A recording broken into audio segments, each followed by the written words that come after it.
There are many great mysteries to the universe. Why does Katy Perry still have a career? Why is it that the world's slowest driver always finds their way in front of me and blocks me off when we get to the 65-mile-an-hour zone? Every time. For that matter, why are these pretzels so damn addictive?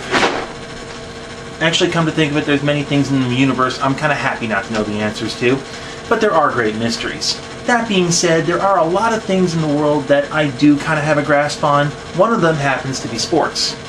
I'm an American, it just comes with the territory. There's a lot of people who are saying that MMO gaming and strategy gaming should be a recognized sport, and you are going to get that logo off of my screen, or so help, thank you very much.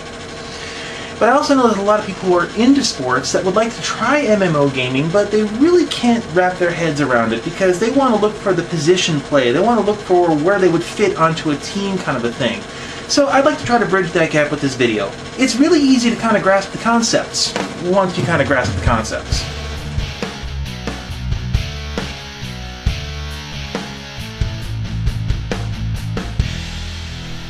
Disclaimer, most of this stuff is going to be military or paintball explanations. There's a reason for that. MMOs are more like surgical strike forces than baseball teams. Some of the positions can be explained either way, but not all of them. So I'll try to explain myself as much as I can here. I should also explain that most of this is based on World of Warcraft. Why? Because that's what I've got, okay? Buy me a terabyte drive, and we'll cover some more stuff. I should also mention that I'm talking about instances, not PvP, instances. Every game calls them something different, but these are dungeon crawls for all intents and purposes. Doing stuff in the main world is cool, but it's not the team game for the most part. Dungeons, however, are. So you need roles and you need specific terms. We'll begin with the tank role. Tanks are typical fighters, so-called sword and board types. Sword and board. I just like the sound of that. Doesn't that sound like a bed and breakfast you'd find at a Renaissance fair? These guys are armored like, well, obvious joke is obvious. In a 5-man team, they have a couple of jobs. Their first and foremost is point man. The group goes as fast as their tank. This leads to some fun moments when the tank is a sprinter and the group is just trying to play catch-up.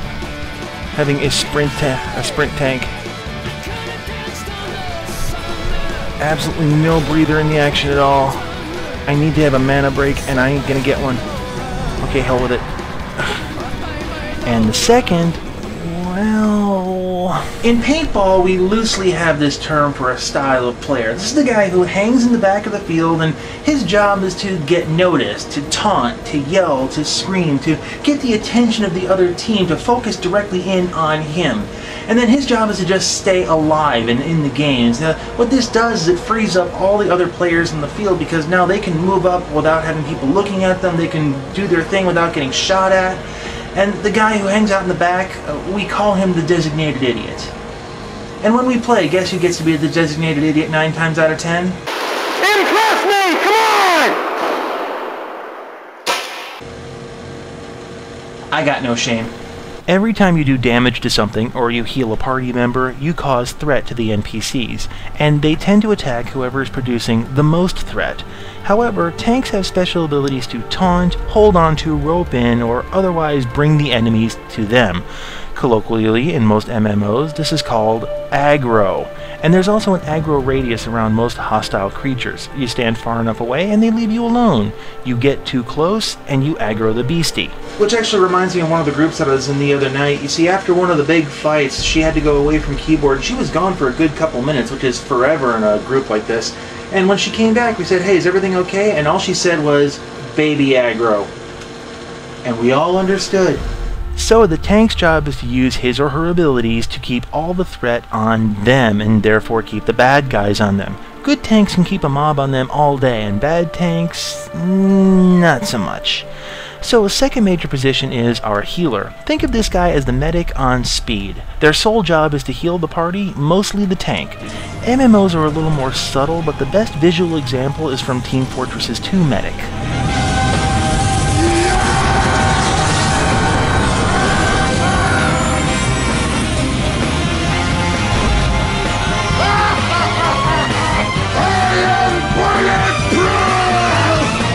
And it really doesn't work like that in MMOs. Now, if it only worked like that in the real world. Yeah, that'd be nice. 4 pins, 4 screws, and 2 plates, and a complete and total rebuild, and I played 2 tourneys in a cast. I'll tell you how it happens sometimes. It's a really cool story.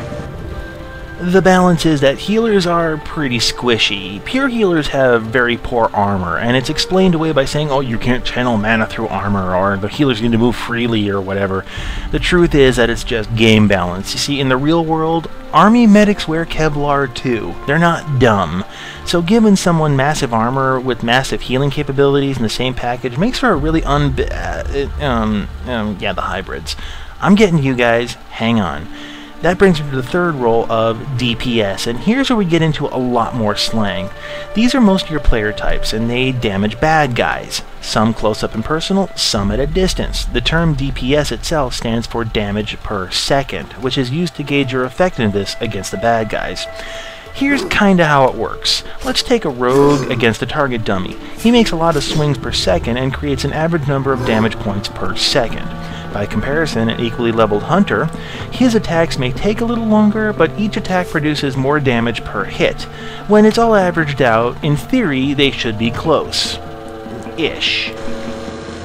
Reality check. In theory, all classes should be the same. On paper, at the same level, all classes should be producing roughly the same DPS as all other classes. This is not really the case. There's always going to be one class that out DPSs another. That's why you happen to see a lot of one particular class at any given time. The developers do know this, so every once in a while they will try to adjust the power of all the classes and try to make them a little bit more equal to all the other classes. The players lovingly call this process nerfing.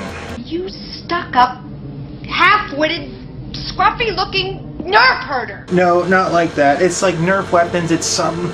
Hang out with an overprotective mom one of these days, you'll understand exactly what nerfing is. DPS comes in 2 types, Instant and DOT. Instant is pretty much what you think it is. You hit the bad thing, it takes damage points, lather, rinse, repeat. DOT stands for damage over time, so the bad guy takes X amount of hit points now, and then slowly takes more for a set period of time. This has several advantages, one of which is if the enemy runs away, they're still taking damage and they'll just eventually go down.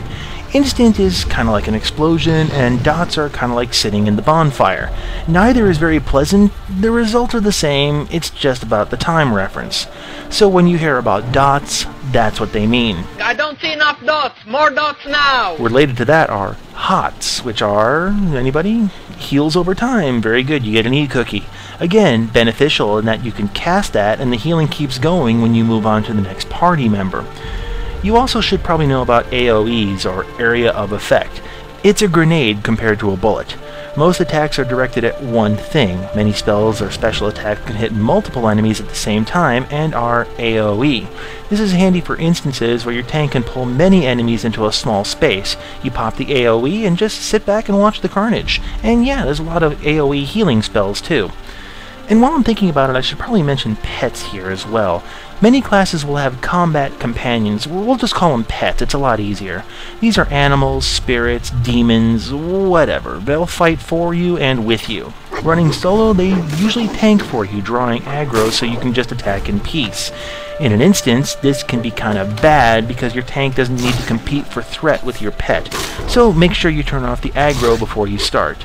Pets have a benefit of adding to your DPS if used right, and I could go into elitist mode here and wax philosophical about the best pets per buffs, but that's more... Alright, buffs. This is getting a little convoluted here. Alright, buffs are temporary stat bonuses that you get through various means. You can get them through potions, through foods, through other players' spells, through standing next to the right people on some MMOs.